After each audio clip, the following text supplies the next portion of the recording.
Engaged in Japan. I can't hear myself now. I can't hear anything. Muted us. Oh, okay.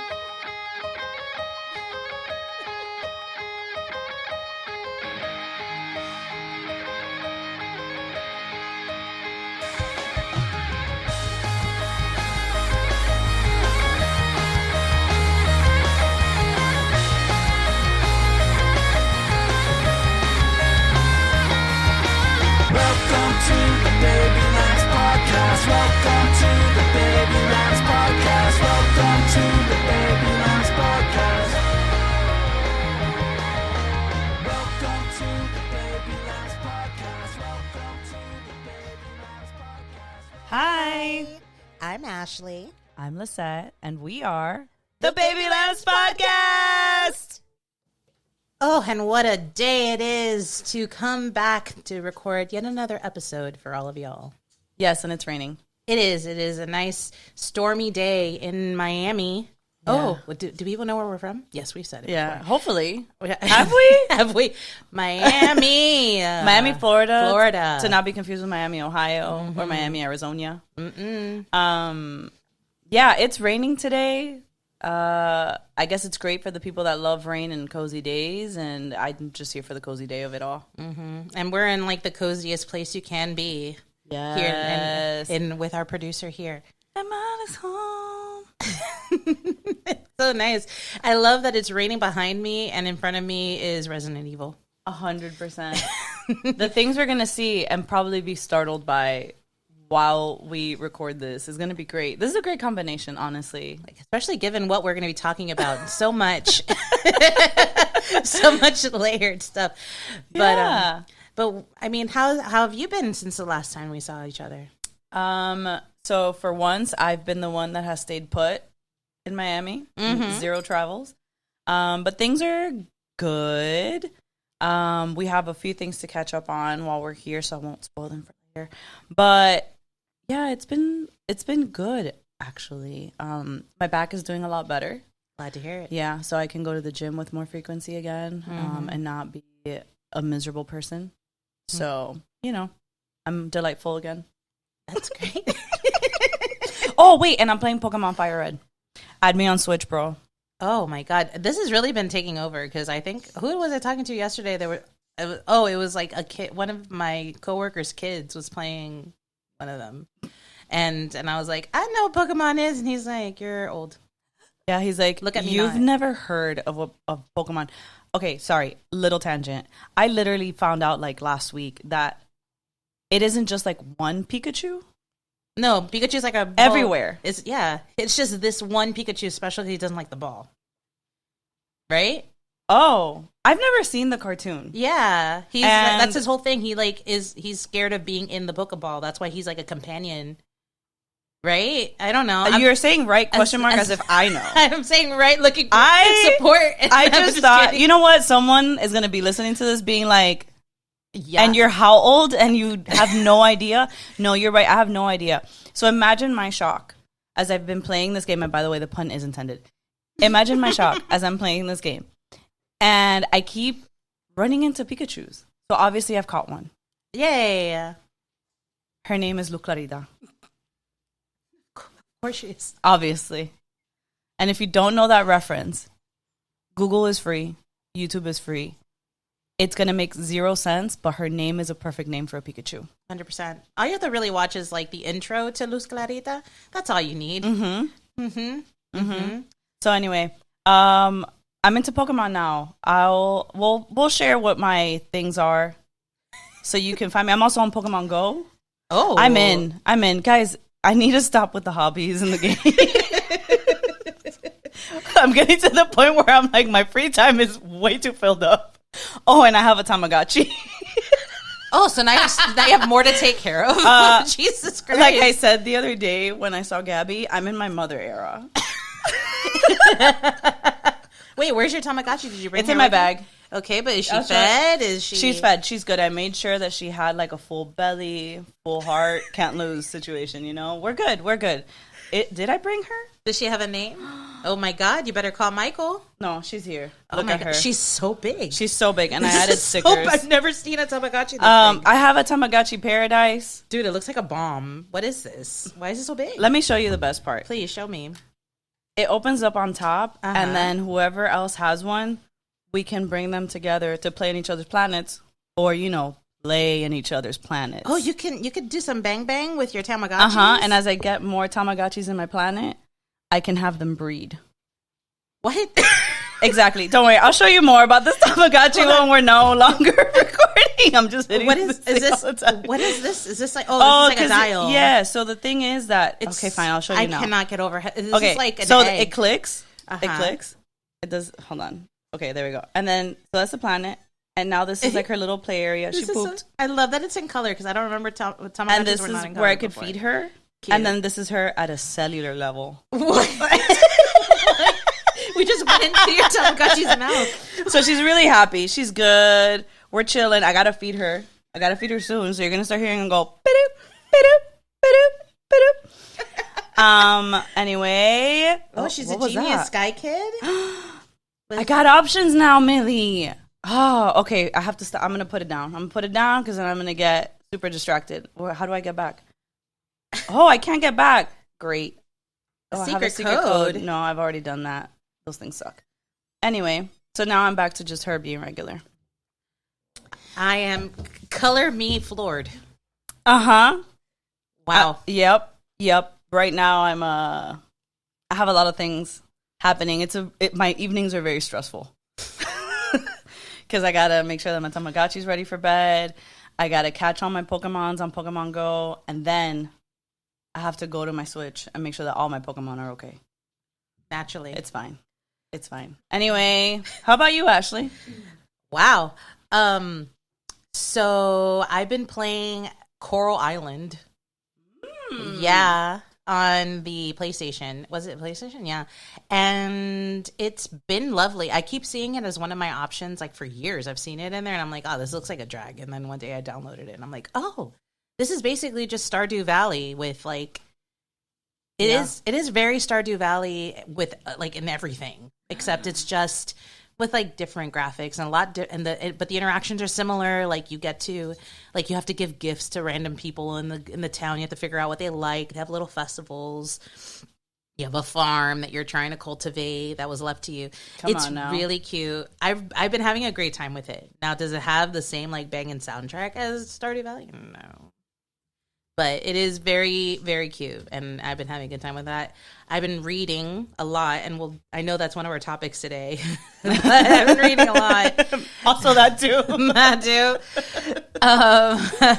And my Tamagotchi, my son, he just turned 4. So yay me. Honestly, tracks. Yeah. I kept him alive for 4 years. Yeah. Mm-hmm. Congrats. Thank you. Wow. Thank you. Oh. Yeah, he just had his 4th birthday, right? He did, and he had his 4th birthday abroad. So it's it's been a time, but we're all just surviving, trying to get through the next day, and we're all still recovering from because at the point in which we're recording this, we're like a week past daylight savings time. Mm-hmm. And man, I don't know about y'all. I know you and I have talked about it. But like daylight savings time kicked my ass and continues to kick my ass. Yes. So that's all I'm thinking about are my dirty little books. Mm-hmm. And when the fuck I'm gonna sleep again because sleep is hard to come by. Yeah, it's a little difficult. So as a person that loves daylight saving times, this year is actually really challenging. Mm-hmm. I'm struggling, but it's fine. Look at us living such fulfilled lives. Yeah, so many hobbies, so many things. So I'm gonna give us a hard transition. Let's do it. Are you okay with a hard transition? Yes. So one of the things that we're gonna talk about today, and we're gonna kick it off with that, is our producer Millie got engaged. Sheesh. Put some applause in there. Some screams. Oh my God, nothing. There we go. Oh, you know what it is when you push your own applause button. Mm-hmm. Yes, because if you and I tried to do it, we would have not figured that out. No, we would have just applauded. Yeah, with our hands. Yeah, for sure. On the mic. So we'd like to welcome to the Baby Lamb stage our producer Miley, because we've forced her into talking to us about her trip to Japan. Yes. And now her engagement. Oh my God. We've been literally trying not to ask her about it for the past it's hard. hour. Okay. So, yeah. Send help. Oh, you wanted friendship. I know. You wanted... I got tricked into this. Yeah, you did. You did 100%. Did you think we weren't going to talk about it? No. Once I saw it on the playbill, I'm like, I'm fooked. Yeah. You asked us to be organized. You did. She was like, add topics. And I said... Bet. First thing she added. I love the name of it is, can we talk about Millie getting engaged in Japan? Hello. And I bet she wrote it like this. Basically. Hello. Hello. And, like, what do you want me to look at? The weather? Like, oh, you want us to like walk, like talk around it No. and pretend that it didn't happen? I know. And we specifically said in the chat we weren't going to talk about any details until we saw each other in person. Yes. I know. Okay. So I'm going to hit you with the first question, which is not going to be engagement related yet. Okay. I'm going to work you there. Reading a lot of books. So my first question to you is because also everyone, this is her first trip like out the country. All right. Baby girl had not done foreign travel before. So how was that? Because it's a long flight. Traveling from Cuba to the U.S. on a raft does not count. It does not count. Does not. Immigration. We can't discount that. It's called freedom fighting. Exactly. Immigration is a whole other different type of travel.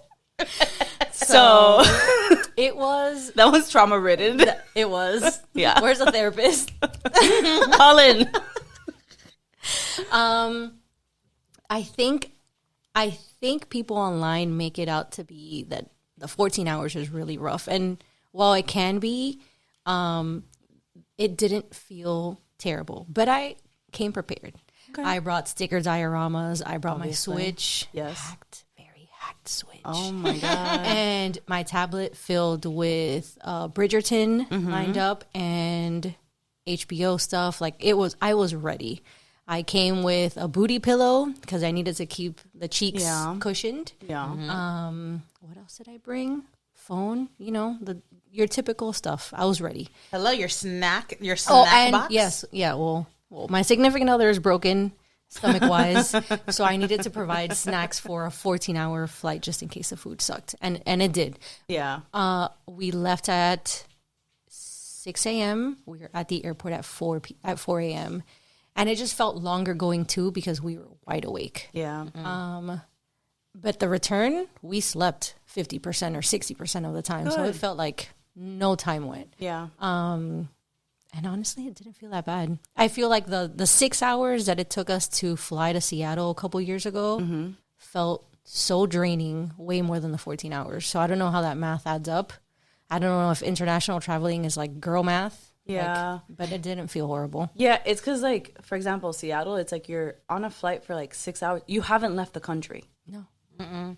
Maybe it's because, we had a lot to look forward to in Japan, too. Yeah. True. So I'm sure that also contributes to the way that you remain Also, excited. Alaska, traveling, like, leaving Canada and Alaska took 5 million fucking years. Really? I'm like... Are we over Alaska? No, we're still in the beginning of it. Yeah. Alaska's big, my God. Dude. Yeah, people don't realize how big Alaska is. I feel like an idiot. Because I'm like, hey, Alaska's this tiny little thing. It's a little speckle. No, it's huge. It's huge. Yeah. I forget what the mass is, but that's... This isn't a geography class. No, it's fine. Again, Google is free. Yeah. If you are intrigued by that, Google is free. Also, YouTube University. You got this. Google we believe in you. Yeah. So your flight pattern was go to Seattle and then you transferred from there to Japan? No. We did from Miami to Atlanta. and then from Atlanta straight to Japan, because I didn't want to have like multiple jet lag moments. Yeah. And I felt that the flight from Miami to Atlanta was an hour and 30 minutes at most, and then we only had a 53-minute layover. The way that we got off the plane, did pee pee poo poo, and then booked it across the whatever area that we were in. And thankfully they had moved our gate closer, because if not, we had to like take the little like train inside ATL to the opposite side of the airport. Halfway through our flight, they switched the gate to like technically across the street, but it's still a mile walk. So we saw the lines of the train to go across, and we're like, nah. So we grabbed our suitcases and we just literally ran. And you know how they have like the little like escalator, like the people mover thing? Yeah. And we just were running on that thing. Yeah. And we made it as they were calling our section. Oh my God. Thank God. I had passports in hand. I had like the thing on my phone for them. They're like, show me your face. I'm like, uh-huh. They're like, go through. You don't have to show us anything. I'm like, wow. Efficiency. Yeah, the viral. Beautiful. Yeah, that's awesome. I know people hate it, but also I'm in a rush and I need to get on this plane. I don't care. Yeah. Take my picture. For sure. Honestly, they already have your picture. Yeah, Facebook You're fine. really said a long time ago. I don't care. Yeah. We're good on that. And then you arrive. Yeah. And what time did you arrive over there? Like, what time was it in Japan? So we got to ATL at 10.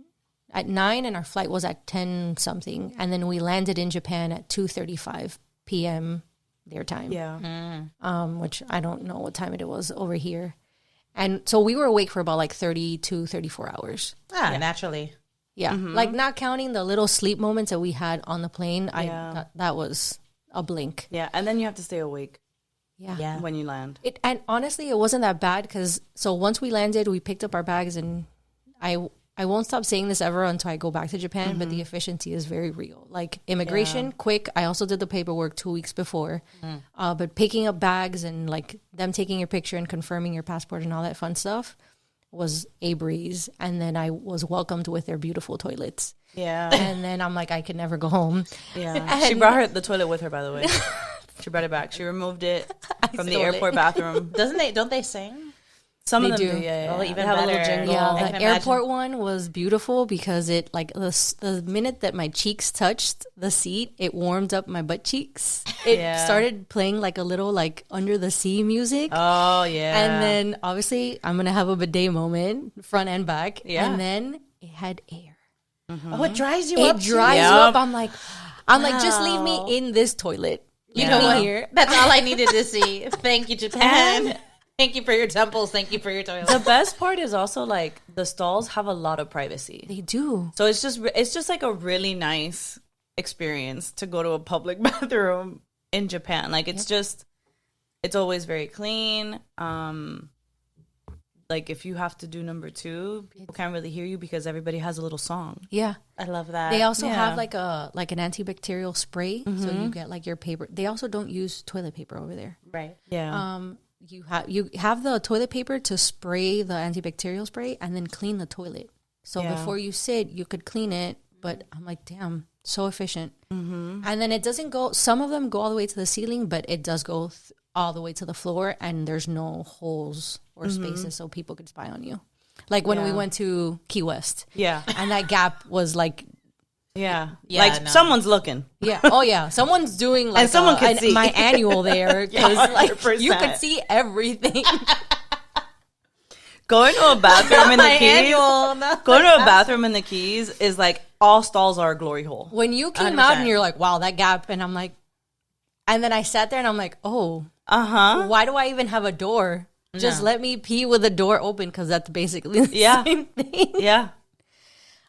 So yeah, we landed, got all of our stuff, and then figured out like doing the eSIM and then doing the pocket Wi-Fi, which to me the pocket Wi-Fi was 10 out of 10. And then I was under the impression that the Shinkansen train was inside of the airport. I was wrong. it. Yeah. It's okay. So just figuring out how to get to that train station. The Shinkansen station was also partially under construction, and a lot of things had been moved around. So it was 30 hours and us trying to figure out how to get the tickets. Because I'm like, I don't want to get the tickets before just in case there's like a flight delay. Like, Yeah, for sure. and And then we landed in Tokyo and went straight to Kyoto. Nice. And then had dinner at 7-Eleven like you should. Obviously. And then it's probably going to be one of the best dinners you'll ever have. Okay, so you get to Kyoto. We're not going to go like day by day no. replay. Just the important stuff. Yeah. And okay, so how early into the trip did you get engaged? Which, by the way, how long was your trip? Let everybody 10 days. Okay. 10 days fully in Japan. Yes. And guys, he proposed on day 9. No, I'm kidding. No, can you imagine? He was dying. He was dying to There's get no that way. ring out of his bag. Absolutely. So how early? Literally day 1. Mm-hmm. Day 1. Oh, he did it on the first day? He did it. While So you guys were sleep deprived? I love we it. landed. Yeah. Our first day was technically the 18th of February because remember everything over there. We're a day ahead. Yeah. Our anniversary is on the 19th, which we were making 17 years. Wow. Turn that lease in. And day 18, we were just going to take it easy and go to like a forest that he had conned me into. But I was too tired, so I'm like, yeah, sure, let's start chill. And something inside of me is like, girl, get ready, do your curls, put your makeup on, put your little coat on and just go. Good. And then we went with my sister-in-law, his sister, Gabby, and her husband, Peter. And they're just walking around this forest, quote-unquote forest. It wasn't really. And they found this, like, very secluded little area. And they're like, why don't we walk over here? Side note, I don't like public displays of anything. So my only rule was do this shit in private because I will run. She wants to be like in a closet, no lights on. In the laundry room. Yeah. No light on, nothing. Not even like the red little dot. She doesn't want to know. I don't want to see your face. I don't want you to see mine. She's like, I'll see the ring tomorrow when the I want lights are this on. to be a secret for both of us. 100%. She's like, I don't want to be perceived. Much like the Japanese toilets. She just play a little song. I don't want to know what goes on down there. Correct. And whatever, we walked all the way to this little path, and then on the way back, there was a tiny little bridge with a tiny little babbling brook. And I walked past everyone, like, I'm like, all right, I'm ready to keep exploring. And You're he's like, like, I'm done here. I'm like, I'm done. Goodbye.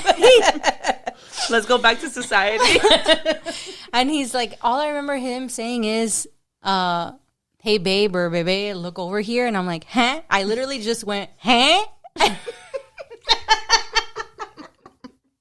I was yin yang twins in that moment. You hit him with the whistle while you twerk. And then I don't remember any of this. I turn around and apparently he's already on one knee and I start cracking up. I don't remember that. And he's like, wow, I'm proposing. She says, huh? And just starts laughing at me. Great. We're starting off great. I'm like, well, I don't remember that, so it didn't happen. Right. Obviously. And Why whatever. is he trying to gaslight you? I don't know. It's too late in the game for this shit. And whatever. He has the box open. I don't even see the ring. I'm blind. The glasses aren't doing anything. And he's like, well, focus on the babbling brook. I'm sure that you're not listening to, like, you're either you don't hear anything or it's like a loud sound in your ears. And I'm like, you're not wrong. I don't hear anything, not even the babbling brooks. And he's like, all right, well, stay for a second, breathe, take this in. And I'm like, uh-huh. Literally, uh-huh. And he's like, well, I love you, yada, yada, yada. Will you allow me to be your idiot forever? And I'm like, yeah, duh. And he's like, okay. And then just gave me the band and the ring all together because, you know, he's a boy. He's just a boy. He doesn't know any better.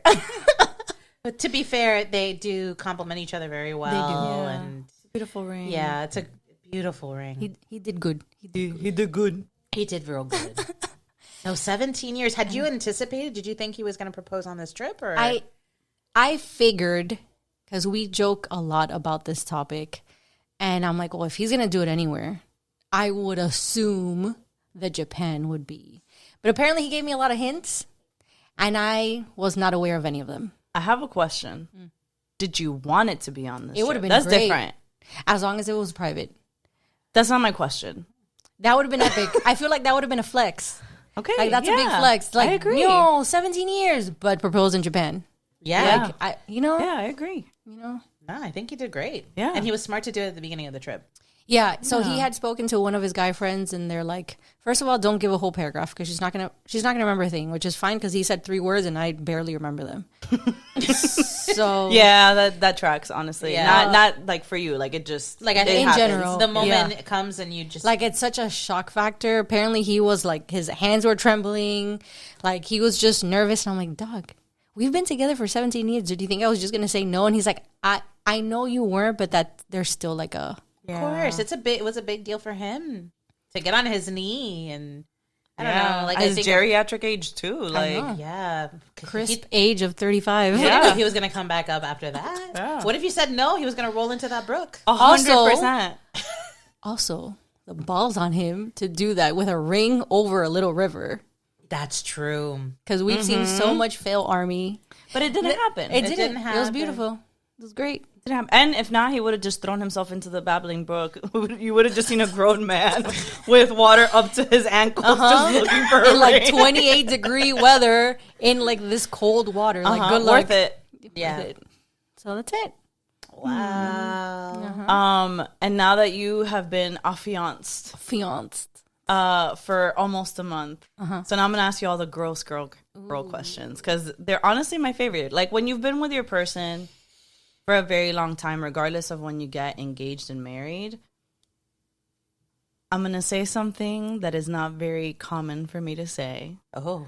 but I do feel like we try really hard to not apply pressure and like so much meaning to it, but at the end of the day it is very meaningful. And while we may not be applying pressure, society will be applying pressure, and family will apply pressure always. So as a girl, right, like, do you feel different? Do you feel like the meaningfulness like of it all is there, right? Because like, yes, you've been together 17 years, you've lived together for most of that time.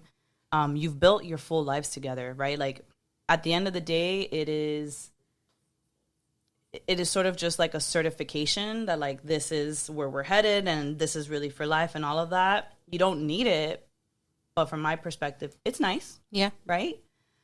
So how do you feel, right? Like from that perspective of it was going to happen when it was going to happen. If it didn't, it didn't, but it has. I don't feel any different, just more like cutesy because now Yeah. I get to plan something and I'm a serial planner. Yeah.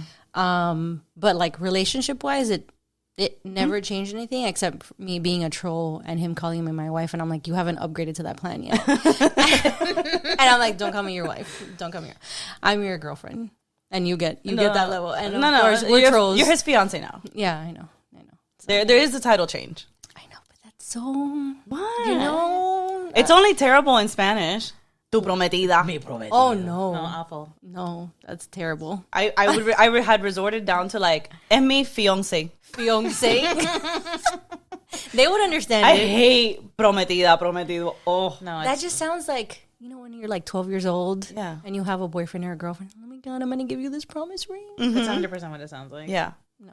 Which sort of is because I am promising to marry you, but like, you know, that's a little lame. I know. Yeah. But anyway, it doesn't change anything. We're still a bunch of losers and a bunch of dorks together. So like, it was just cutesy to be like, ooh, I have a ring now. I have something sparkly on my finger. Okay. And that's it.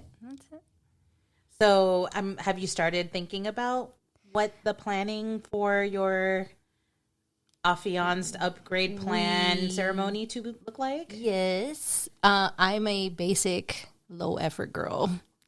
I've never liked big parties. So I'm not going to do like a formal wedding or anything like that. Plus, I want money for Japan times again. So we are going to do like a civil ceremony. I signed up for this like Las Vegas style chapel. So we'll see if they open up on time. And there's one opening here? Yeah. Really? Yeah, they're keeping it very hush hush. I signed up for their emails. I think they have like 200 people following them, maybe. And I'm like, well, if it turns out that they open on time, then I'll do like a small, very intimate like ceremony there. but it's just going to be dinner time, party time at a restaurant Heck yeah. because we just want to eat and be rowdy. Yeah. That's it. Perfect. Yeah, I mean, as a person that had a full-on wedding, And I loved it. And quince. Listen, hindsight will always be 2020. I should have just used my quince as our actual like wedding. Michael was my quince escort or my chambalang. That's the word. Supposedly that's the word. I never use it, but I do find it funny. Chambalang. Chambalang. Like a chamberlain? I guess. I don't know. I hear Jojo say it all the time. Your consort? What's it called? Yeah.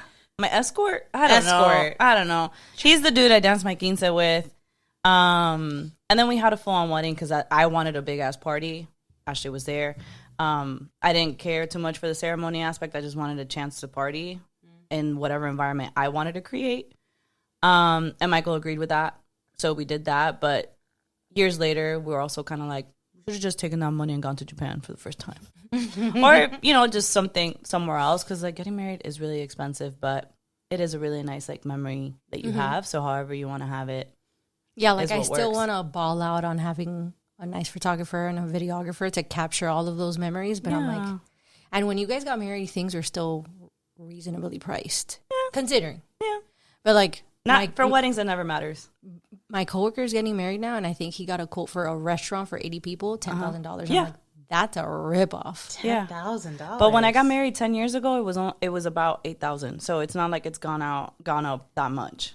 Like it's the moment you say wedding or whatever, they're gonna give you a different price. If you just say, oh, this is an 80-person event, you'll get a very different invoice. Even for flowers and stuff. If you say it's for a wedding, they will upcharge it.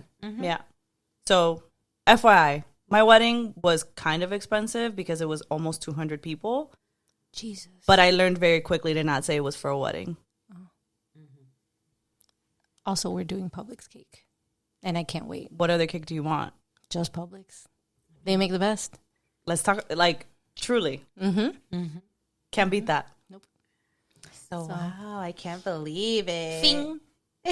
You're like, I'm done talking about it. Thank you. I'm not done talking about it. So anyway, do we have a year in which it's going to happen? I don't want you to like 2027. 2027. All right, people. We have a year where we will be talking about wedding stuff because if she thinks that we're done talking about it, she's wrong. One thing about Lissette loves weddings. They bring me a lot of joy. I love seeing people get married. And Ashley cries at them. I have to show you the greatest photo of Ashley. Oh my God, it's awful. It's me blubbering with my big ass face in the background. I think it was you dancing with your dad. Face, yeah, no, it's awful. And Hasiel took that photo. Yeah, That's okay. We'll never see that photo anyway. So No, I have them. I have them 100%. Of course I have them. But I regret nothing because I love to cry at weddings. Yeah. Okay. So it's a great combination. Perfect. And I guess now it's just planning. I was aiming for 28. But Okay. I'm like, I don't want to wait to 28. Also, I would like for my grandmother to be a part of that. Yeah. And to be very real, she's 90. There's no guarantee. Yeah, for sure. So I'm like, when I'll be the first granddaughter whose wedding she would have attended. Oh, So even though it's going to be like a little thing. But, it doesn't matter. Oh, that's gonna be. She's gonna. Have and a I'll still be wonderful time. bougie and have like a bougie dress and do the thing. As you should. But just, low key. Yeah. Oh, I love it. Well, we can't wait. No, we We've already pre-invited ourselves. We're gonna record live, so just be ready to work on your wedding day. Yeah, you're gonna pick your dress, and we're gonna be like, "You should see this one sparkles." I don't like the way that it fits on the top. We do. We should have a Say Yes to the Dress live on YouTube. Absolutely. Absolutely. Hey, you say that now. I don't care that you don't hold plan you to to it. invite us to like your Say Yes to the Dress moment. I'm gonna find out where it's gonna be. Yeah. I'm gonna show up. I'm gonna be in the creeper. window. We Like, all, on the- we all have each other's locations. 100%. We'll know exactly where she is. 100%. And I have like Izzy's number and Gabby's number, so I could just be like, tell her not that one. Not that Absolutely one. not. No, Next. no, no. The one that she wore before was pretty, right? And it was exactly the same. But just the little hands, the little face squished on the windows. Yeah, sure. with the long nails. Yeah. Just You can't miss me, but somehow. Bro, the most obnoxious. Well, congratulations. We're very excited for you both. And what a lovely couple you two are. I know that you've been together a long time, but to be able to be part of this part of your lives, like bearing witness to this section of your lives is really special. And it's just wonderful. Yeah. Yeah. So congrats. And we look forward to continuing to celebrate you. Lots of topics. And enjoy this time of being affianced. I know. And milk it for all it's worth because people love to celebrate it. You might not want to be perceived, but people do love to celebrate love. Okay? Nerds. Yeah. Yeah. Nerds. It's Yeah. okay. Mostly I like free shit. So Yes. I accept it and I won't fight it. yeah. So, Good. and even if I fight it, I know there's no point. With There's you no guys. point. There's no point. Because every time we go out now, I'm going to be saying, she just got engaged. Bro. Literally, she just got engaged. Do you want like a free cupcake or like a foot rub or something? No. No, I mean not from the same person. Ew. Yeah, that'd be weird. Not from the same person. Smear the cupcake on the frosting on the feet. That'd be weird, The but like toast. sometimes they'll give you like a free glass of like champagne or like a free blah blah blah, and you go, "Oh my gosh, thank you so much." Yeah, I I'm just just need to so wait in love. to get the ring back. Yeah, for so sure. I could like do the hand gesture. For sure.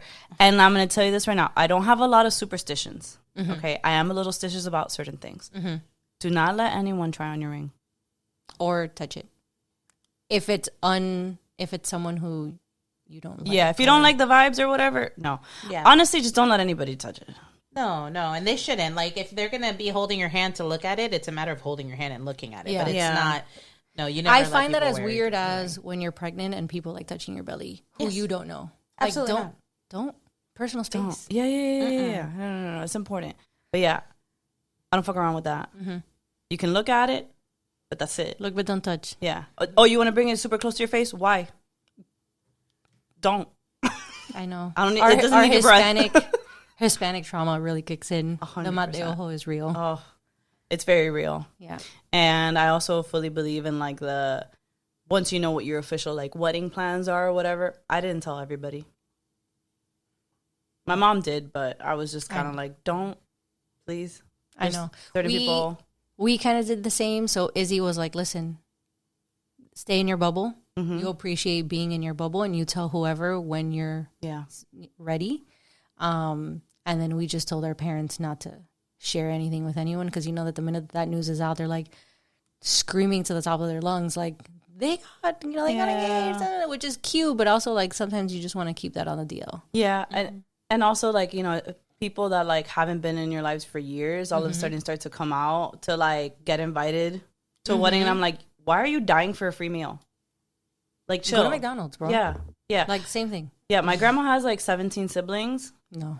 I only regularly saw like 4 or 5 of them, including like their kids and grandkids, and like 8 of them thought that they were going to get invitations, and my grandma did too. And I was like, I'm ready to just not even have a wedding. If you want to keep pressing it, she knows I wasn't nice. Yeah, and you shouldn't be. You don't have to be. So however you are as a bride, it's fine. It's a very stressful period, and it's mainly stressful because of family. Yeah. I'm very glad that I have excommunicated myself from a lot. And everyone's blocked on my phone. So good luck. Good luck. And the people who I do speak to on my family, they know that once I X you out, Yeah. there's no more communication. There's chance one and that's it. Yeah. So thankfully I won't receive too much pressure. But also because it's so intimate. Yeah. Hey, sucks, we're at capacity. Or I just don't answer. Like, Yeah, it was entonces porque van a ser 4 gatos y pueden ser 3. Yep. Yep. Yeah, I think right now we're at 36 or 35 people. It's a good size. Yeah. But yeah. Thank you for talking to us about You're it. welcome. Thanks for having me on your podcast. It's not the last time. They're bullies. Yes. No. Yes, we are. No. Yes, we are. We just say, let us record in your home, feed us, and let's put you on the mic and talk about your personal Yeah. moments. Yeah. I mean, Hey, we did bring the snacks this time, okay? We did. We weren't did. terrible. that's true. They brought snacks. They brought me flowers and strawberries. Yeah. And Pickles. Pickles. Pickles for the groom. Yeah. Very important. It's very traditional. You know, The gift of pickles to the groom. I know. You should have like a pickle bar. I should. Different pickles Yeah. from Happy different to stores. contribute. Just Pachi and I standing for a pickle bar just catching You must up. be the only ones that like pickles in this group, man. Oh no. I do like pickles. Yes. Yeah. I do Yeah, as yeah. well. Michael does too. Yeah, and Gabe does too. You know. people will eat at your pickle It bar. sounds like you don't like. You're sounds the like only you don't one want a that doesn't pickle like pickles. I willingly tried pickles in front of you because Yes. Ashley is the sweetest bully. Yes. And she's so, the finesse that she has with her words to convince you is like, She reads. I hate it. Because if it were up to me, I'd just open your mouth and put the pickle in it and tell you, just try it. No, I want to make it your. I want to make it your idea to have this pickle. yes, and you yes. did eat a lot of them I pickles. did. They were so I good. know. I made your fiance very upset. I know. I know. He's been trying for 17 years for me to have pickles, and I'm like, nah. But you know what? When that happened, it didn't matter because he hadn't upgraded yet. True. That's true. So his opinions didn't matter. Nah. So disposable at that point. Oh my God, never. Yeah, right. The sweetest one. Never. I take it back. If you're listening to this, I'm He'll sorry. listen to it, and he'll egg you somewhere somehow. Don't egg me, man. Please. That's like literally my nightmare. I love egging. No, me too, but like not to me. No. But yeah, thank you. And we're so happy for you. Yeah, we're so thrilled. All right. Well, thanks for inviting me to your podcast, and Thank you I'll for let being guys, here. We'll leave now. Yeah. Okay. Bye. Bye. Thank you to Millie for telling us about how she got engaged. My God, finally, they're making an honest woman out of her. Oh, did you think I was going to stop? Did you think I was going to be nice because you're affianced now? Girl, come on. So the other traveler in this group this month was Ashley. Oh my God! Yes, it was. And her family. And they went to Panama. Sí, fuimos a Panama. And we really wanted her to talk about it because she went there for a special moment in a family member's life and a former guest. So I will give it over to you. Oh man, yeah. So we went to Panama to celebrate Alexandra, who is a former guest on this podcast. She, I think, has at least been on a couple of episodes.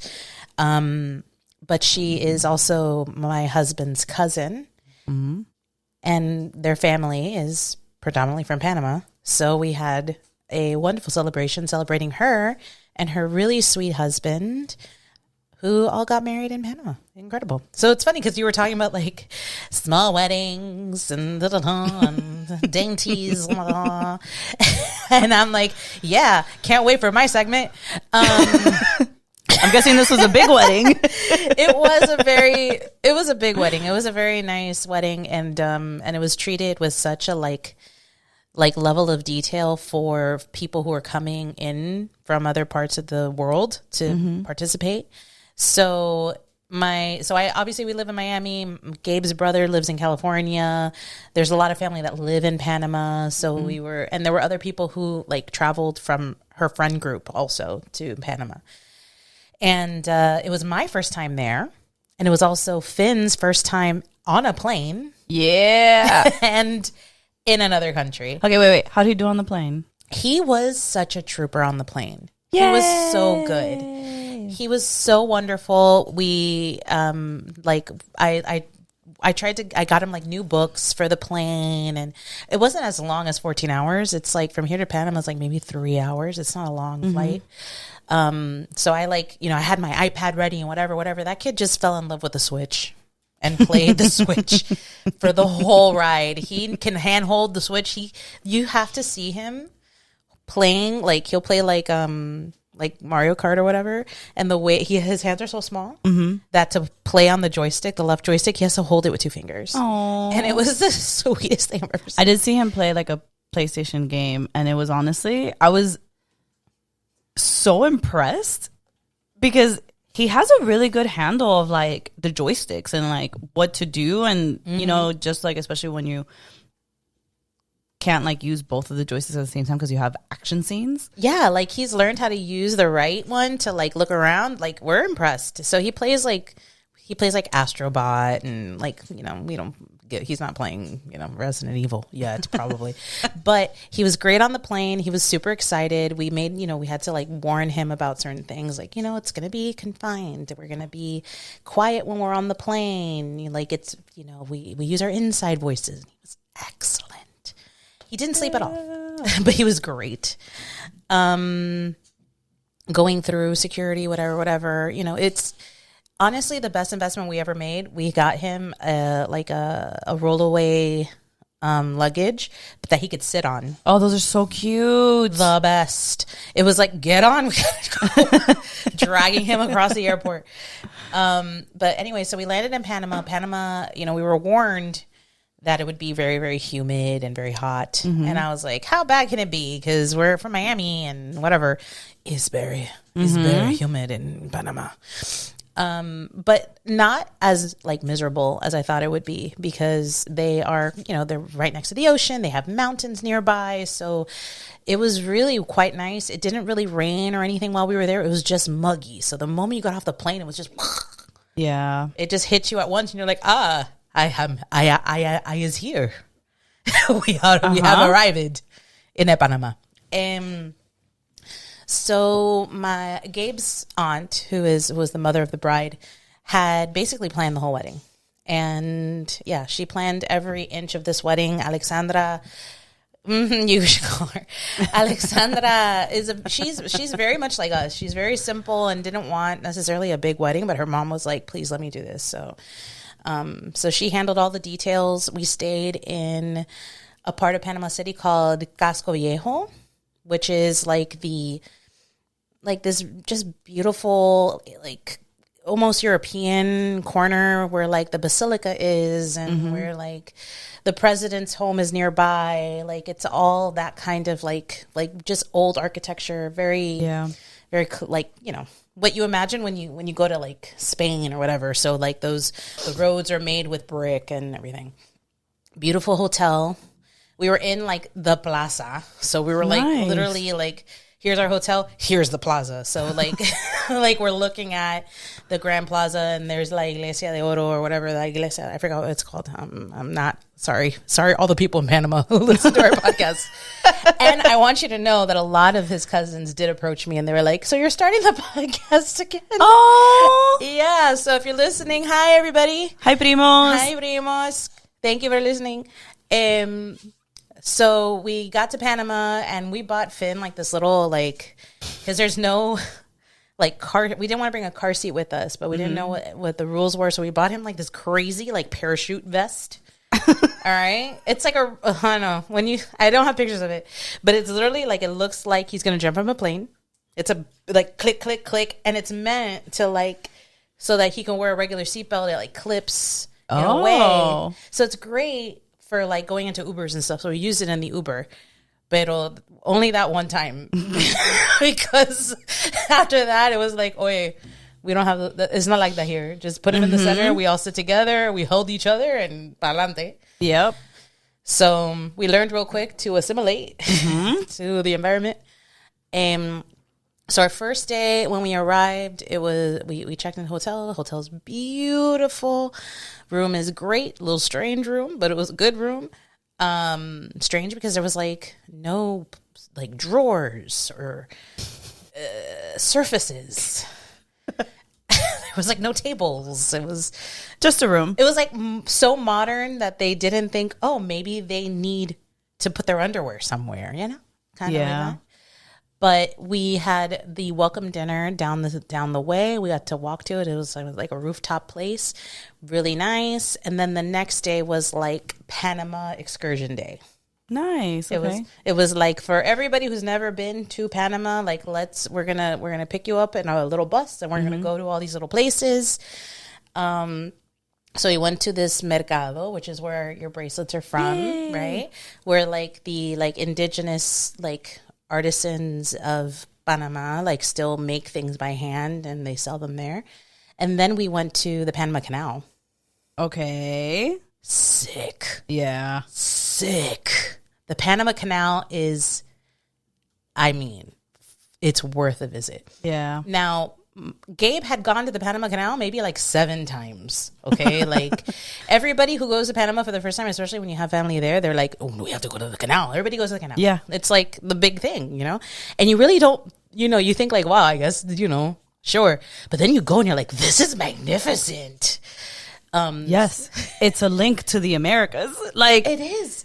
But like even the history of how it was built and like the way that it all works and the fact that it like runs with like no water pumps. yeah. It's an amazing feat to connect these 2 oceans. It is so sick. And it's owned by Panama. Like, you know, it was gifted by Jimmy Carter. Well, not gifted, but Jimmy Carter like basically handed it back to Panama. And I learned all this in the IMAX film that so you go into the visitor center and the first thing they do is they take you to an IMAX movie. You can buy concessions. Like Tequeños at the AMC. Like it was amazing. And you sit and you watch a 3D documentary in IMAX narrated by Morgan Freeman. Obviously. Because who better? No one. Right? But it was impressive and you learn a lot. And then after that, you walk out and you have the choice to either go to like this side observation area where it's like a 2-floor observation area where you can like just stand there, you're shaded and you can see the boats pass through. Or you can walk up to the actual water with a guide and they explain like all the things. And that's what I did because I'd never seen the canal. So they were like, please go and you can't take kids. Yeah. So that was super cool. And we got to see like some giant ship go in and you see the water go up and down. I'm sorry. It was so cool. I kept looking at Gabe and I'm like, this is amazing. He's like, I know my country. And mind you, this man had zero desire to return to his country. But even he was like, I know it's the greatest thing we have. And it's the greatest thing ever. And so that was definitely a highlight of the trip. Everywhere that we ate in Panama was so freaking delicious. Yeah. Every restaurant we went to, every like site, like we had rapao, we had what do we have? Paletas. We had such delicious like fish and yumminess, and it was just I can't like praise the experience more. We went to this great restaurant in the like by the ocean, by the sea, where like the pier is, where all the boats come in. And it was awesome. Did we sweat a lot? Absolutely. Yeah. I tested every antiperspirant there is. Yeah. It was wild. And then the wedding itself was in Panama Vieja. So like the first city in Panama. And it took place in like this, it's like, you know, whatever, like protected land. And it was in the ruins of a convent. Damn, that's cool. Like a 500-year-old convent. Like, okay. So like the building is partially there and but it doesn't matter. It was beautiful, all outdoors. The bride was gorgeous. The groom, fantastic, very handsome. Everything was so well detailed. I mean, it was such a like joyful wedding. And there were so many like little details. Like there was details related to Gabe's grandfather who passed away a few years ago. So he had like a seat, he had a picture, he had whatever. But the bride and groom are like big old video game nerds. So all of the tables, like we sat at Super Mario Sunshine. Oh, that's cute. It was cute. And one was Sly Cooper, the other was Repo, and you know, like big old nerds.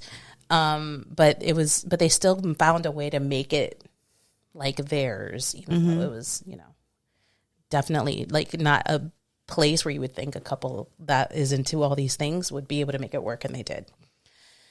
But yeah, we just had a great time. And Finn, pobrecito, does not know a lick of Spanish.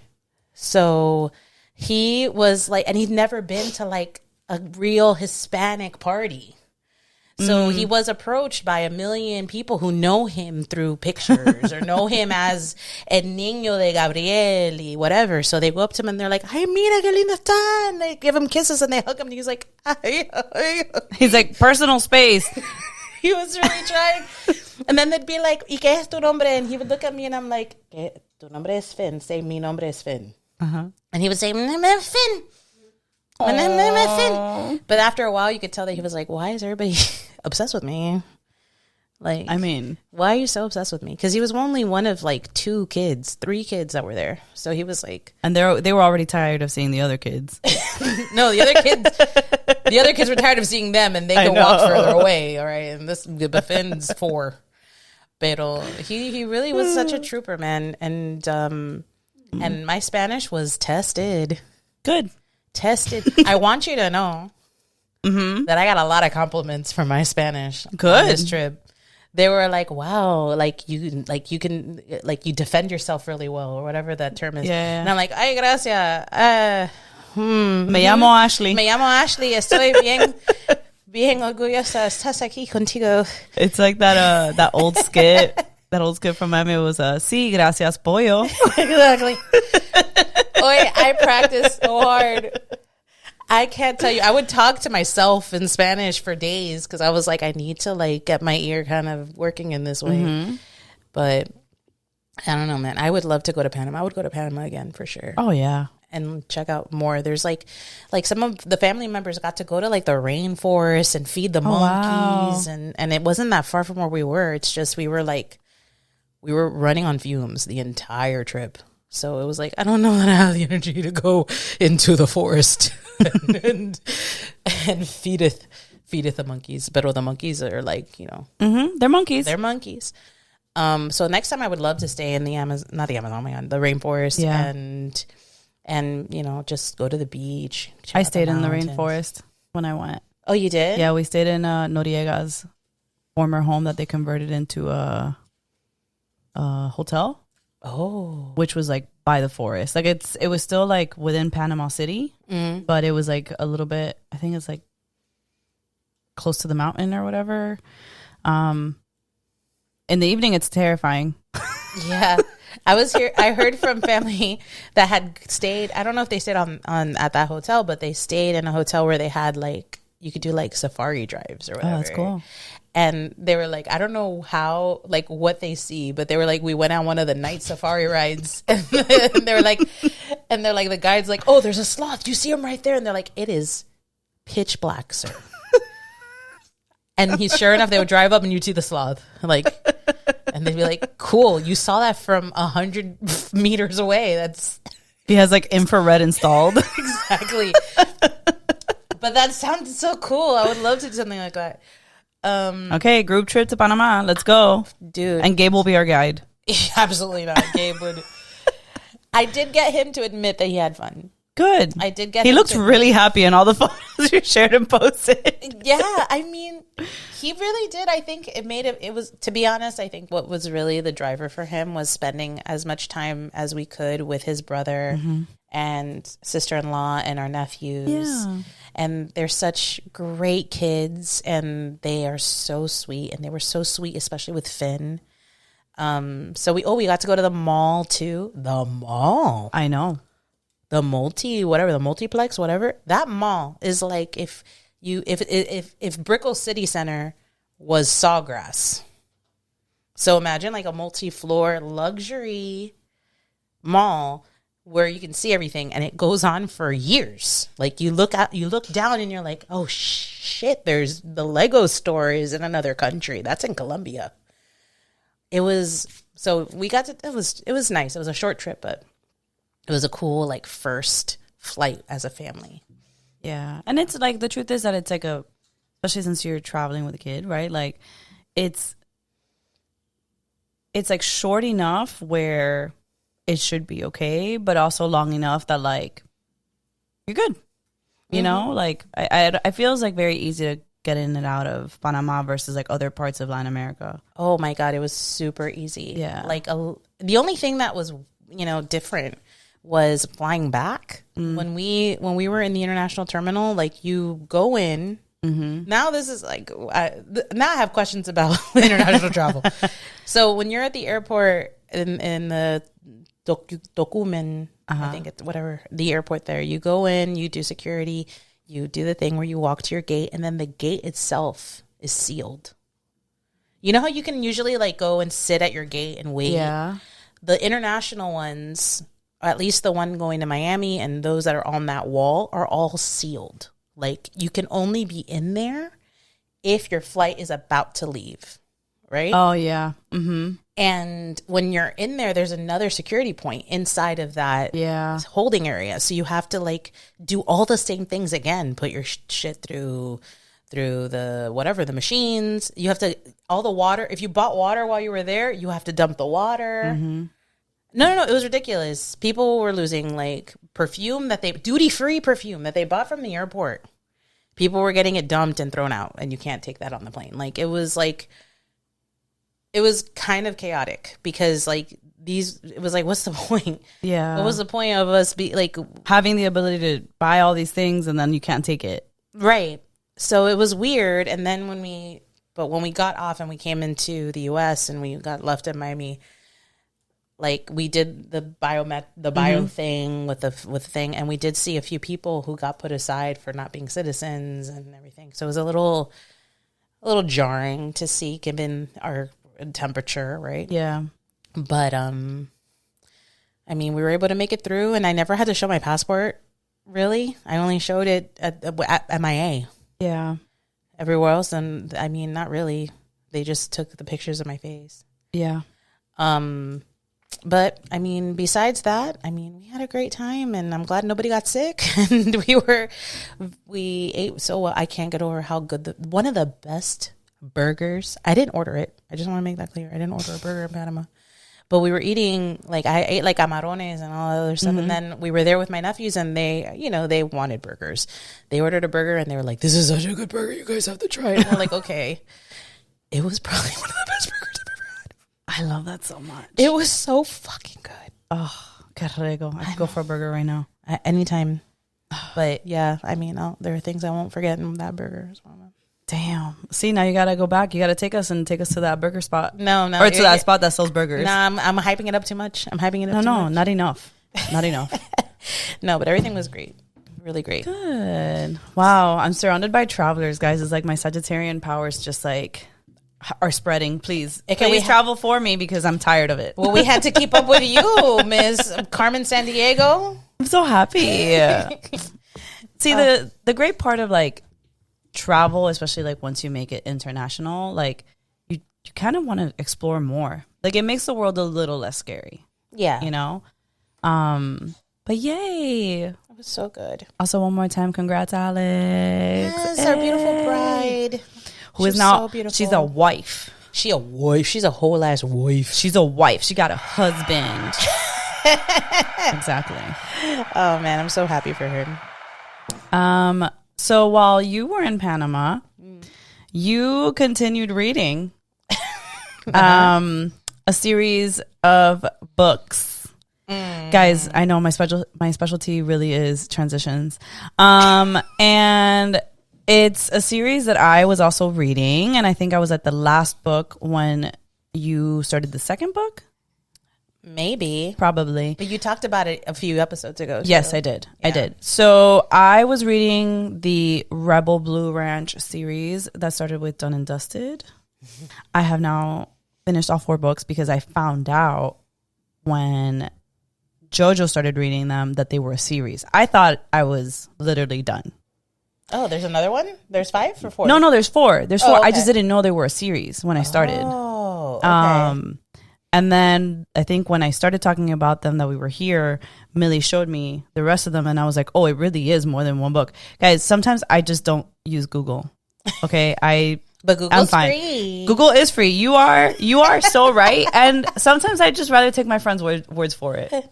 That's okay. And I think that's fine because y'all rarely ever lead me astray. So anyway, So you are how many books deep now? Girl, I'm on my third book. I'm like almost done with that book. Yeah. So I How's it started going? reading it. Oh, I started reading it. I started reading Done and Dusted when I was in Panama. Mm-hmm. Because, you know, I was like, I keep hearing about these cowboys and the ranch, and honestly, all you girls were reading it. And since everybody's now on like the Akatar, Sarah J. Maas universe, and I already read them, I was like, I should probably start reading these. Yeah, you got to branch out. Yeah, I gotta try romance in different locations. You know, in the mountains of Wyoming sounded nice. And Boy, do they. So, I mean, the best way to sort of describe them is like a Bridgerton, right? Where like it's like a world in which all the characters that you meet along the way are in all of the books, but they hyper focus on a particular couple through each of the books. And I read Done and Dusted maybe in like 2 days. Yeah. And given that I was running around Panama, that should tell you. Yeah. And it was it was a time spent. There were so many chapters that I sent over to Gabe, and I was like, please. I know that Finn is watching TV in Spanish right now in front of you, but can you read this very erotic scene between this man and this woman? Listen, all I have to say is Luke Brooks, the man that you are. Yes. This author wrote that man so well. And so sexy. She So sexy. She was Michael, if you're listening to this, no, you're not.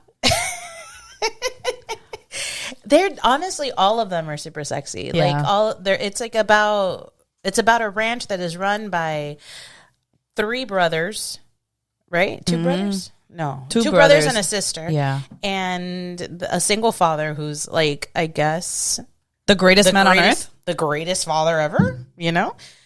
And they all find romance, I guess, at some point. Mm-hmm. And getting to know all the people involved in all the stories. And they describe this ranch. I know. It sounds like heaven. It sounds like the best place. Like, it just confirmed to me, and I know I keep saying it, but I won't stop. Reading these books just confirmed to me how much of like a horse girl I really am, and how badly I need to go to a dude ranch. Like, I've always wanted to go to a dude ranch, but reading these books, I was just like, I really need to go to a dude ranch. I think yes. Yeah. I will go with you. I know that you want to go to, you know. No, but like, Ride a horse. I actually, yes. I want to ride a horse too, but we don't have to be in the I same want to room. actually like help with the stables and stuff, like literally. Oh, you like wanna, I like- do want to do like, because you can go to dude ranches and like kind of work. Yeah, they'll let you do some things. And with the Yeah. nicer horses, they'll let you like. Yeah, like for the sexy reasons for sure, but like it yeah, like I was so about this, like the inner farmer in me. I come from a line of farmers, okay? I'm like, oh shit, it's there. That is generational for real. Yeah. It stays with you. Yeah. And they describe it as like this like endless amount of land, and I don't know, but the way that it's written, it feels so visual, not just like it, just in the way that they talk to each other. It's just an easy, quick read, Yeah. and it's done with such care. And I do think it's interesting that like in every book, every character has some sort of disability or like, you know, like mental hurdle or whatever. Like there's a dyslexic character, there's a character with ADD, there's a character with depression, and they really like align into like, they're very open about what they have, and it participates in their romance where they like, you know, they share it with their partners as like, you know, this might be a challenge that I have, but it doesn't change that I want to explore worlds with you. A lot of consent. So much consent. Yeah. Like, consent is sexy. Consent is sexy. It's just, you know, very consented. Yeah, it gets to a point where it's just kind of like a lot. Like, we already consented at the beginning and middle, and now we're also going to consent like a quarter of the way through and at the end. Yeah. Sorry. Yeah. It just felt like it felt a lot, but I think it's mainly because for me, while I was reading the books, it's not like it didn't ruin a scene. Mm-mm. It it just also sometimes like it just didn't make sense within the context of the scene, you know? And like agreed, like consent is sexy, you know, especially like when you're listening to your partner and are abiding by it. But it's also sort of like, I don't want to give it away, but it's also sort of like parts of other conversations about like how people view consent and like what we agree and don't agree to, that oftentimes it just felt like now we're just adding it as part of the foreplay, but it's not. It's just weirdly written in. Yeah, it was, especially because everybody says yes. Yeah. You know, that's really... At no point do people say no in these books. Yeah, no, people, well, they have hesitation, right, for certain activities. Yeah. Yes, there is some hesitation found, because all of the books, for the most part, I mean, they're male and female, whatever perspectives, but the females are always kind of like, oh, I don't know if I do that. I don't know if I've ever enjoyed intimacy that way. Nah, in the book that you're in now is different. In the book that I'm in now, because I'm, and I also love the names. There's Done and Dusted, Swift and Saddled. Yes. And now I'm in Lost and Lassoed. Lost and Lassoed. Yeah. What's the last one? Oh, fuck, I forgot. It's with a W. It's the W one. Wild and Wrangled. Yeah. Thank you, Millie. Yeah. Which that one's the only one that's not about siblings. About the siblings. Is that one about the father? No. I don't want to say it. I'll tell you after who it's about. Because But I always just like, I think in the books, I'm like, oh, the next one has to be about these people. I do wish there was one about the dad. I want the dad to. I mean, I know the dad is like, I found love. Yeah, he had the long greatest ago. love. Yeah, very sweet story. So sweet. But Amos could get it. He can. Honestly? I honestly want to see it. I'm not even gonna lie. Okay. Every time they bring him So- up, I'm like, is he dating someone? No, like. A question for you. When you're reading these books, do you, when you're like visualizing the character, I have to visualize things because I struggle when I don't. And I have to use people that like, I know what their likeness is, celebrities or whatever. So do you picture anybody for the guys?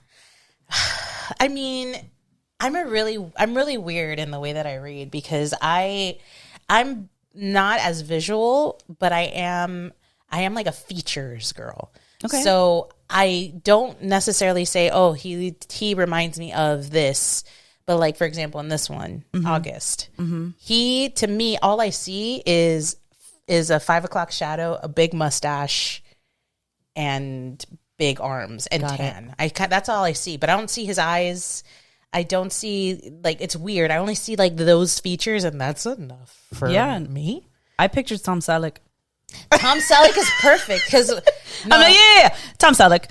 Come on now. Young Tom Selleck. Let's go. when she rides his mustache, I'm not even kidding. Sorry, TMI. She rides. Hopefully, we have 0 children. I know. I don't know. The whole family from Panama has been listening in. Sorry, guys. She rides his mustache. She does. And relax, Elias. You're an adult.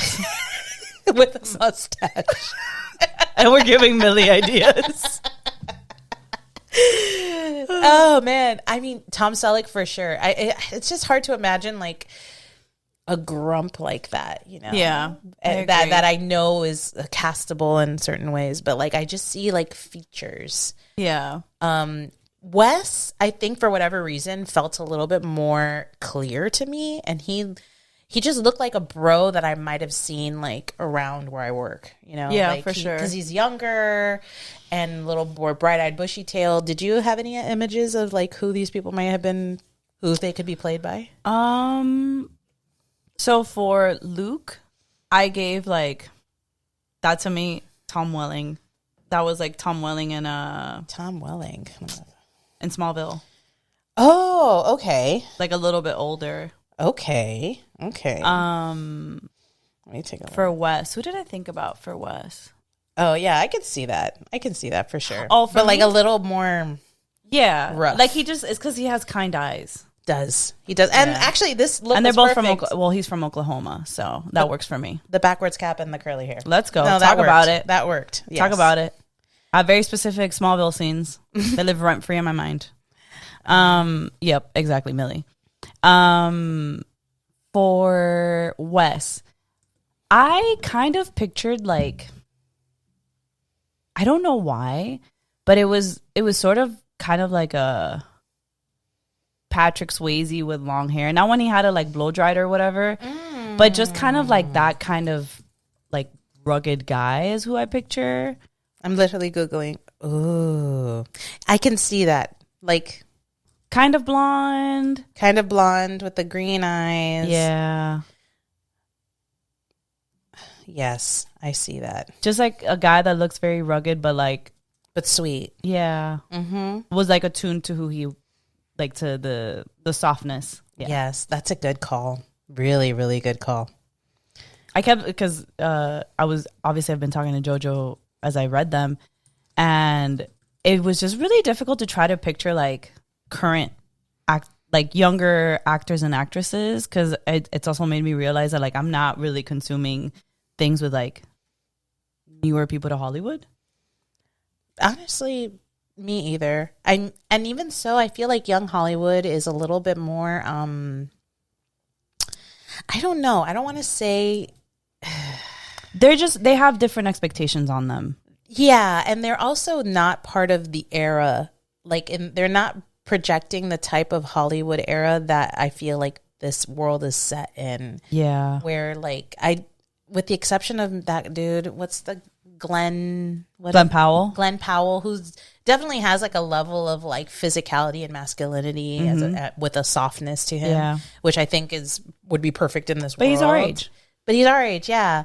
Like, it's hard to imagine like this younger generation of actors and stuff. I see them because they're in stories that are so much more nuanced in terms of like characters that have different like versions of their, they're all, their sexualities are different, their way of love is different than like these types of stories are usually told in. So it's also hard for me to look at them as sexual creatures because I feel like an old they also read so much younger. Yes. Like, even if they're not, they look definitely like a lot younger than we're kind of used to. I also want to say that for Amos, who I picture in my mind is Dermot Mulroney. Ooh, he just gives me that vibe. I love anything with Dermot Mulroney. Yeah. Oh, and no, I would think of what's his name, Sam Elliott. Oh, Sam Elliott too. I think of Sam Elliott because of because of the warmth and especially in Roundhouse where he has like the longish hair. Yes. Yeah. I mean, if he was a little, and it also works with that whole like yoga thing. Yeah. He likes to be. Like, that's true. He has his green juice. Parks and Rec. Parks and Rec. Yeah, the hippie. Who? Oh, for the girls, like for Teddy, I kind of picture like a mix of Jessica Chastain with the red hair and stuff, and also she's in Hunting Wives. She plays like the best friend to Malin Ackerman. I know exactly who you're talking about. I feel like she's like a mix of these two women. For Emmy, I don't have anyone in mind. I kind of thought of, I think maybe it's because her name is Emmy. Oh. I thought of Emmy Rossum. Oh, that would be a good one. Yeah. Because she does have like the curly, wild, dark features and that kind of like, the body type. And also, honestly, like thinking about, while I was reading these books, I was also thinking like, man, we don't really get a lot of like actresses from like this part of the U.S. Yeah. Or they're not, or they just don't really talk about it that much. Yeah. I'm curious about like fan cast for Done and Dusted. Let's go. Yeah, let's see. Done and Dusted fan cast.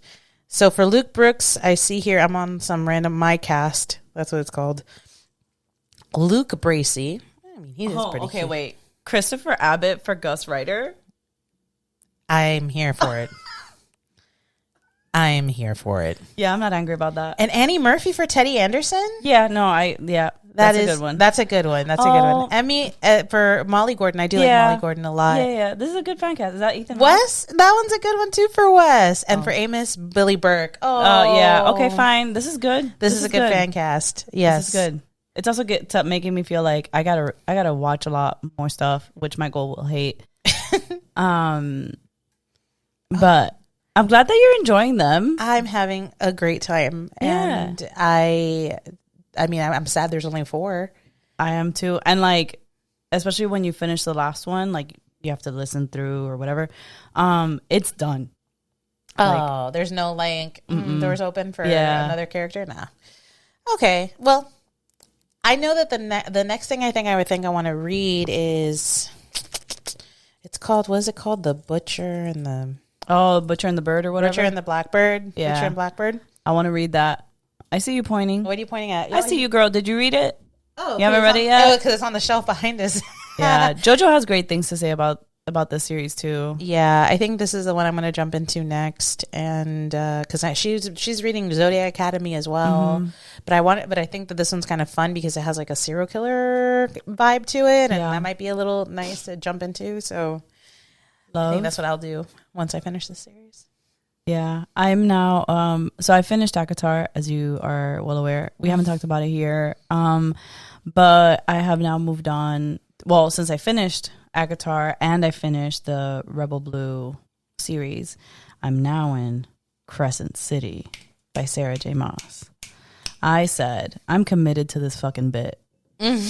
Okay. Well, now you can't run away now. No, I can't run away. Can't go. The thing is that now I feel like I have started like with her universe, right?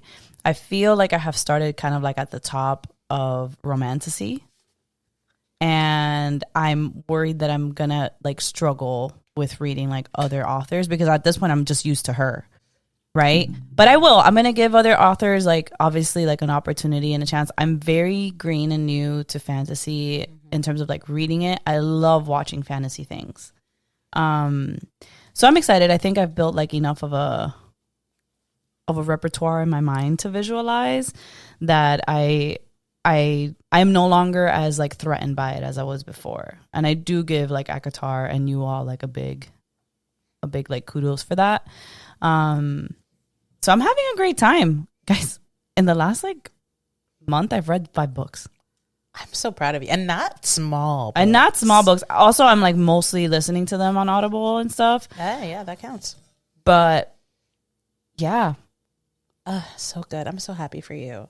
Look, Thanks. To be fair, I think that for a lot of people, romantasy like this did kind of get sparked by the Sarah J. Maas universe. So like, it's not like it's the only books that have ever existed, but I think that the fandom that has been produced, and because of, maybe the unique way that she approaches it, has, set not necessarily a bar, but it's opened a door. Yeah. And I get it because I felt the same way because I had never read a romantasy either until I got into the ACOTAR series, and I thought the same way. And then when I started Fourth Wing, I did feel a little bit of that detachment at first because it's weird to like read, 16 books written in a very specific voice and with a very specific level of like world building and like pace that you get used to.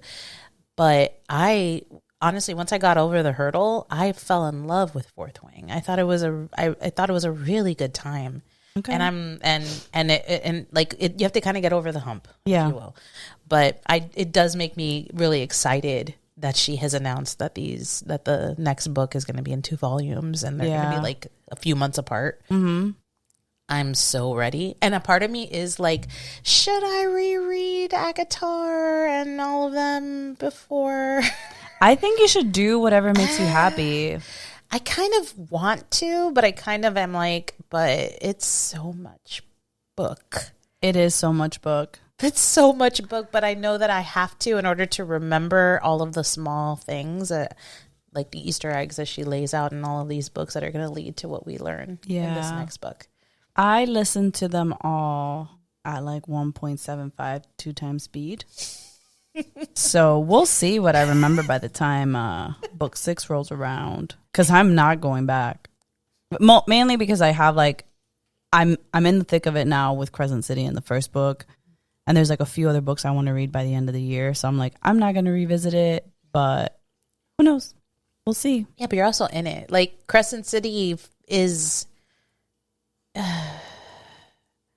a beautiful cousin, Yes. you know, to Akatar. So Yes. you're in the world. Yes. And I want to ask you so many questions. And I'm so scared of you giving can't. things away. No questions, please. No, I'm kidding. Let me finish the first book. Yeah. And then you can ask me as many questions as possible. I mean, you can ask me questions Well, now. you don't have to tell me where you're at, but like, how do you feel jumping? Because the world is so different in Crescent City. Like, how has it been transitioning from Prithian to the world in Crescent City? I think it's been actually a lot easier than I thought it was going to be. Okay. So because I finished Silver Flames and then finished Rebel Blue, I was already in like modernity, right? So listening to these books, it also just kind of feels like True Blood. It does have a lot of True Blood to it, yeah. It feels like I'm back in that world. Obviously very different, but weirdly enough, it also feels like Final Fantasy. I believe that too. It's called Midgard. Yeah. There's a Briggs. What else? Oh my gosh, I was telling Michael about the similarities yesterday. There was like another similarity, and I was like, it's kind of the same thing. I feel like she's a fan.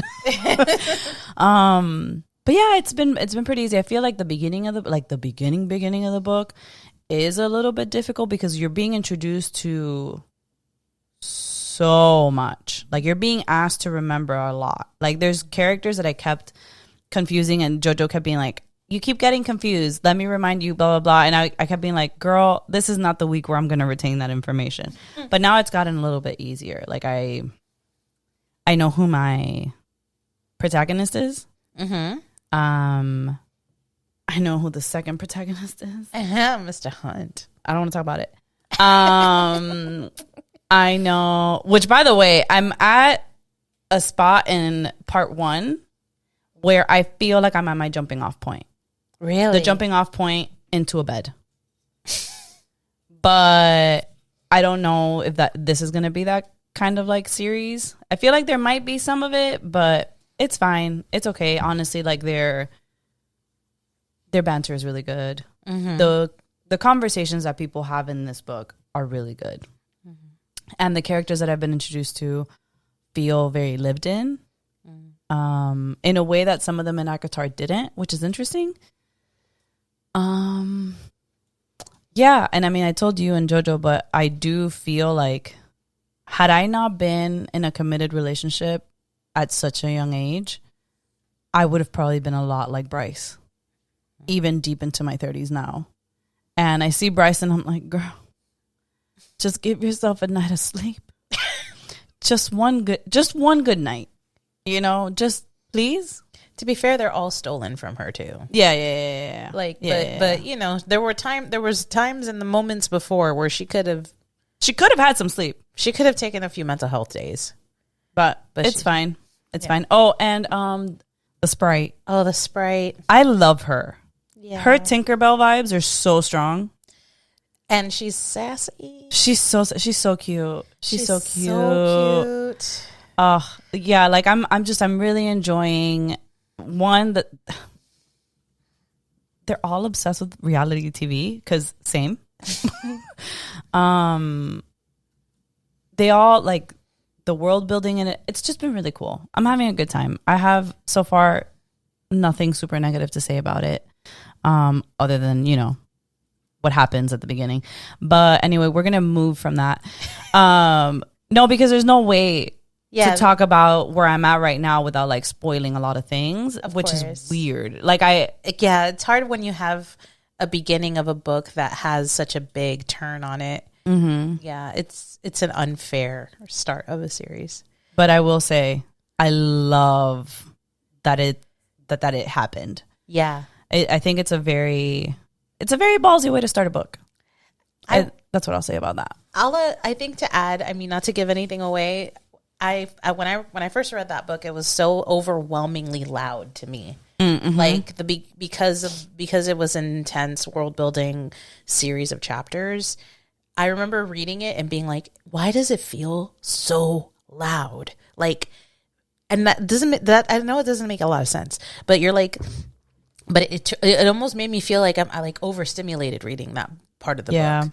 So when whatever happens, it acts as like this weird reset that it was almost kind of genius. Like it was such a good way to place the reader into the world and feel a way about these characters and the story that Bryce is living. And I don't know. I that's what I really have a big appreciation for that series.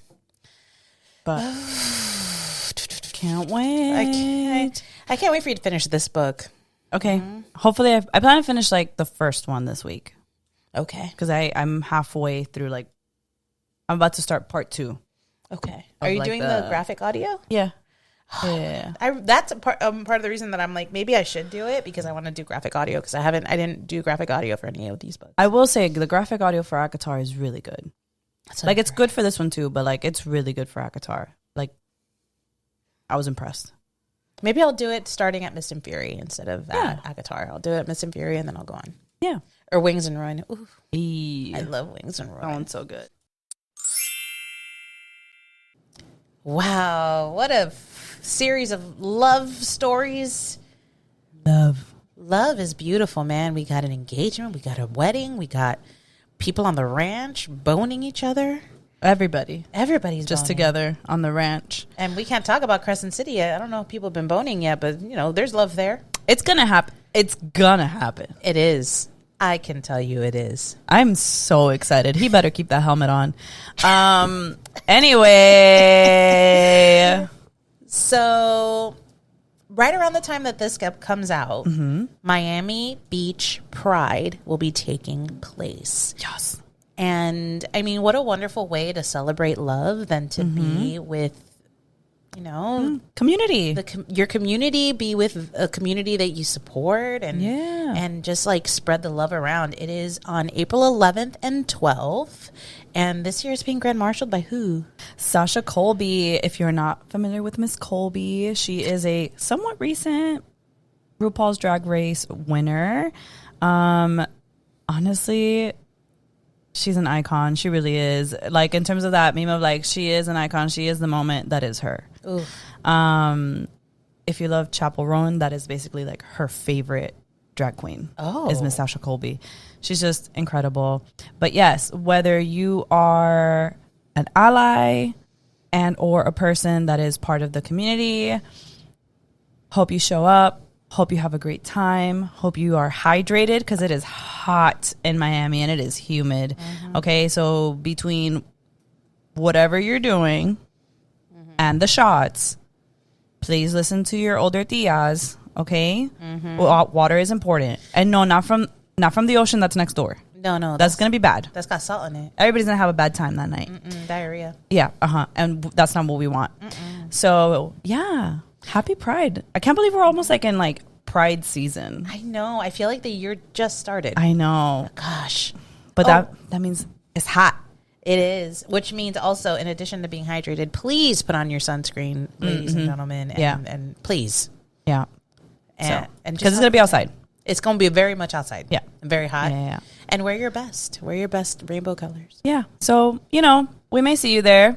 We'll see. But yeah, have fun. Happy Pride, and we'll catch you next time. Bye. Bye. Thanks for spending this time with us. If you love this episode or were just here for the sass, either way, please follow, rate, and share. Find us on Instagram and TikTok at Baby Lambs Podcast. Before we head out, we want to thank a few people who helped make Baby Lambs Podcast possible. Thank you to our producer, Millie Martin, for keeping everything running smoothly behind the scenes, Daniel Acosta for creating our intro and outro song, and Janabelle Art from Tiger House Tattoo for designing our logo and giving us an identity. We couldn't have done it without you guys. Welcome to the Baby Lambs Podcast. Welcome to the Baby Lambs Podcast. Welcome to the Baby Lambs Podcast.